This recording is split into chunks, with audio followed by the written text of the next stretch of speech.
Welcome back. તો અમદાવાદમાં સરકારી ડેન્ટલ કોલેજના નિવૃત્તિન 15 લાખની લાંચ લેતા ઝડપાયા છે।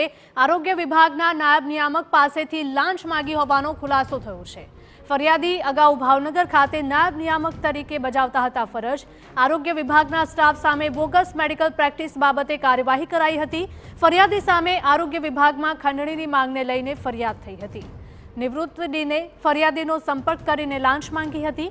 ગાંધીનગર જઈને નિવૃત્ત ડીન અને અધિક સચિવે 30 લાખ રૂપિયાની લાંચ માંગી હતી। 15 લાખ એડવાન્સ અને 15 લાખ બાદમાં આપવાનું નક્કી થયું હતું। અધિક સચિવ વિરુદ્ધ લાંચનો ગુનો પણ દાખલ થયો છે।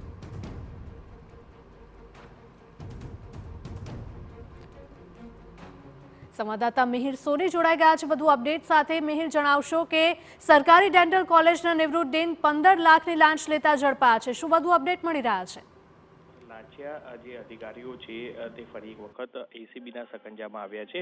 આરોગ્ય વિભાગના જે નાયબ નિયામક પાસેથી લાંચ જે છે તે માંગવામાં આવી હતી।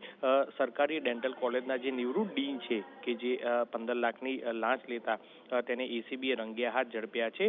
અગાઉ ભાવનગર ખાતે નાયબ નિયામક તરીકે ફરજ બજાવતા અને એ સમયે આરોગ્ય વિભાગના સ્ટાફ સામે બોગસ મેડિકલ પ્રેક્ટિસ બાબતે શિક્ષાત્મક કાર્યવાહી કરવા જે ફરિયાદી સામે ખંડણી માંગણીની ફરિયાદ છે કમિશનર આયોગ વિભાગમાં થઈ હતી। અને આ સમયે ફરિયાદી અને જે આરોગ્ય વિભાગના નાયબ નિયામક અને તેના સાથી ડોક્ટર છે તેને ફરજ પર મોકૂફી પર ઉતારેલા હતા। ત્યારબાદ આરોગ્ય વિભાગ દ્વારા આ બંને ડોક્ટર સામે પ્રાથમિક તપાસ શરૂ કરી અને તપાસ અધિકારીએ ખાતાકીય તપાસ ઓક્ટોબર 2024માં પૂર્ણ કરી પોતાનો અહેવાલ છે તે જાન્યુઆરી 2025માં જમા કરાવી દીધો હતો। અને ત્યારબાદ આરોપી નિવૃત્ત ડીન જે ગિરીશ પરમારે જે આ ફરિયાદી જે ડોક્ટરો છે તેનો સંપર્ક કરી અને પ્રાથમિક તપાસના કામે તરફેણમાં તેમની કાર્યવાહી કરવા માટે આરોપી જે આરોગ્ય અને પરિવાર કલ્યાણ વિભાગના અધિક સચિવ છે દિનેશ પરમાર સાથે મીટિંગ કરાવી હતી। એટલે આ ડોક્ટરોને જે ગાંધીનગર ખાતે લઈ જઈ અને નિવૃત્ત ડીન અને આ અધિક સચિવે 30 લાખની માંગ છે તે કરી હતી।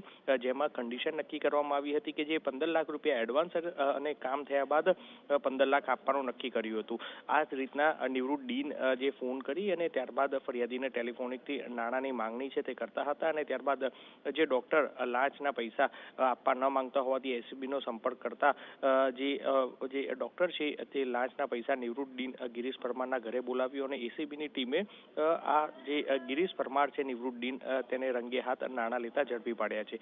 જો કે એસીબી આરોગ્ય અને પરિવાર કલ્યાણ વિભાગના અધિક સચિવ દિનેશ પરમાર છે તેના વિરુદ્ધ લાંચનો ગુનો નોંધવામાં આવ્યો છે। અને તે આ ગુનો નોંધ્યા બાદ તે જી બિલકુલ મિહિર, માહિતી બદલ આપનો આભાર।